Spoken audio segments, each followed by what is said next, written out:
Est-ce que la nourriture malaisienne est bonne? Je vais pas vous mentir, depuis que je suis arrivée, j'ai pas énormément mangé malaisien. J'ai pas été une bonne élève. Mais aujourd'hui, je vais goûter que des spécialités d'ici. Bon, là, on va déjeuner dans un truc connu. En gros, et il est connu pour son rôti canai black pepper.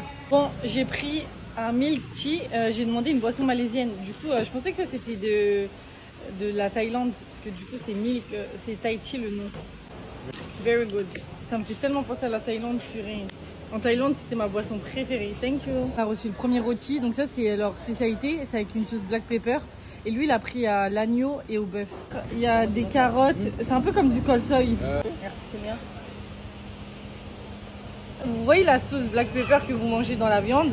Bah, c'est exactement ce goût-là. Mais c'est très prononcé en poivre. Limite, ça pique. Mais moi, c'est pas les mélanges que j'aime bien quand il y a trop d'infos. Ok, maintenant, on va goûter la mienne. Donc moi, j'ai pris la sardine au tuna et à l'oignon.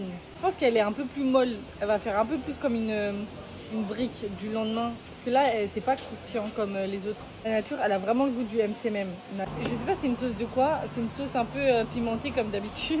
Et sinon, le black pepper, leur signature, là, moi, je suis pas hyper fan. Bon, je goûte. Merci Seigneur.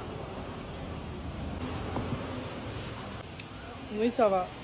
En fait, je crois qu'ils se sont encore trompés parce que là, j'ai ouvert à l'intérieur et c'est de l'œuf et de l'oignon. Je me disais pourquoi il n'y avait pas le goût de sardine. La vue, elle est incroyable. Là, on a pris 2 Thai tea, il y a du riz coconut.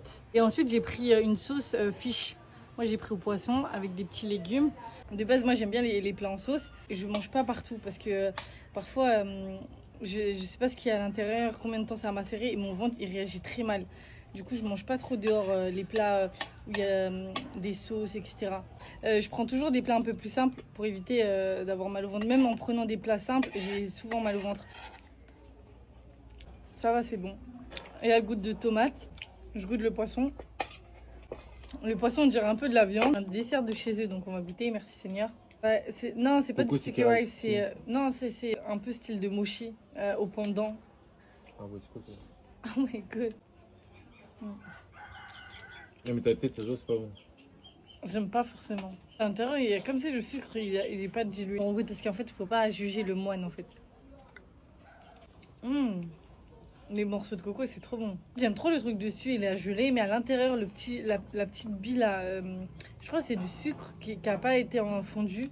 Ça, j'aime vraiment moins. Bon, on a fait un petit arrêt, il y a plein de trucs sucrés et salés, des spécialités d'ici. Et je vais prendre ça, je crois que c'est au pendant. Alors, ça se présente comme ceci. C'est comme des gelées au pendant. C'est excellent. Mon chat dans mon pays aussi. C'est-à-dire qu'en fait, tu connais quoi. Pour rafraîchir, j'ai pris du Milo. C'est un peu leur boisson, le Milo. Du coup, je voulais trop tester. Le monsieur, il m'a dit que c'est au chocolat. Je m'attends un peu à un candy yep chocolaté. C'est un peu comme un candy yep, mais il y a un peu plus le goût de l'eau que du lait. Ouais. Regardez le gâteau, mais il est tellement beau. Et du colorant, je pense pas que c'est un goût en particulier, les couleurs. J'ai même pas envie de le manger. Il est bon. On fait un tout petit peu la banane.